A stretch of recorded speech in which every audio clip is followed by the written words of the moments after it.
మే 4 యొక్క విశిష్టత చూసుకుంటే, ఈరోజు బొగ్గు గని కార్మికుల దినోత్సవాన్ని నిర్వహించుకుంటూ ఉన్నాం. సో, మొట్టమొదటిగా మనకి 1907వ సంవత్సరంలో మే 4వ తేదీన భారతదేశంలోనే మొట్టమొదటి భూగర్భ బొగ్గు గనిని ప్రారంభించారు. అది ప్రారంభించినది రాణిగంజ్, వెస్ట్ బెంగాల్ రాష్ట్రంలో. కాబట్టి ఈ రోజున భారతదేశంలోనే మొట్టమొదటి భూగర్భ బొగ్గు గని ప్రారంభించినటువంటి సందర్భాన మనం మే 4న బొగ్గు గని కార్మికుల దినోత్సవాన్ని నిర్వహించుకోవడం జరుగుతూ ఉంటుంది. ఇక అదేవిధంగా ఈ రోజున ఎవరైతే బొగ్గుని వెలికితీసేటువంటి క్రమంలో ప్రాణాలను కోల్పోయారో, ఎవరైతే ప్రాణత్యాగాలను చేశారో వారిని స్మరించుకుంటూ జరుగుతూ ఉంటుంది.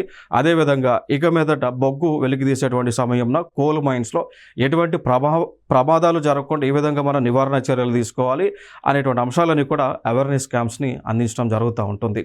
ఇక దాంతోపాటు మనం తీసుకుంటే భారతదేశంలో అత్యధికంగా మన విద్యుత్తును ఉత్పత్తి చేసేది బొగ్గు ద్వారానే ఎక్కువ విద్యుత్తును ఉత్పత్తి చేస్తున్నాం.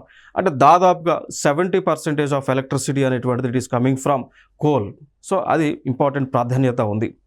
మరి కోల్ అనేటువంటిది కూడా దీనిలో మనకు వివిధ రకాలైనటువంటి కోల్స్ ఉన్నాయి. బొగ్గులు అనేటువంటివి ఉన్నాయి. ఒకటి పీట్ అని అంటాం, రెండవది లిగ్నైట్ అని అంటాం, మూడవది బిటమనస్ అని అంటాం, నాలుగవది ఆంథ్రసైట్ అని పిలుస్తూ ఉంటాం. ఇలా వివిధ రకాలైనటువంటి కోల్ ఉంది, బొగ్గు ఉంది. సో, ఇది ఈ బొగ్గు ఇదంతా కూడా మనకి భూగర్భంలో ఉత్పన్నమైనటువంటి హీట్ వల్ల, అదేవిధంగా ప్రెషర్, పీడనం వల్ల బొగ్గు అనేటువంటిది ఏర్పడుతూ ఉంటుంది.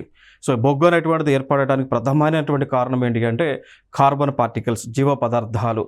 ఆ జీవ పదార్థాలు చెట్ల నుంచి, అదేవిధంగా మనుషుల ద్వారా ఉత్పన్నమైనటువంటివి. అంటే వివిధ సంఘటనలు జరిగినప్పుడు, వివిధ వైపరీత్యాలు జరిగినప్పుడు భూమిపై నివసించేటువంటి మనుషులు కావచ్చు, జీవులు కావచ్చు, చెట్లు కావచ్చు, ఇవన్నీ కూడా భూమి లోపలికి కలిసి క్రమేపీ భూమి లోపల ఉన్నటువంటి ఉష్ణోగ్రత వల్ల, ప్రెషర్ వల్ల ఇది క్రమేపీ బొగ్గుగా మారుతూ ఉంటుంది. So, that is how coal was formed.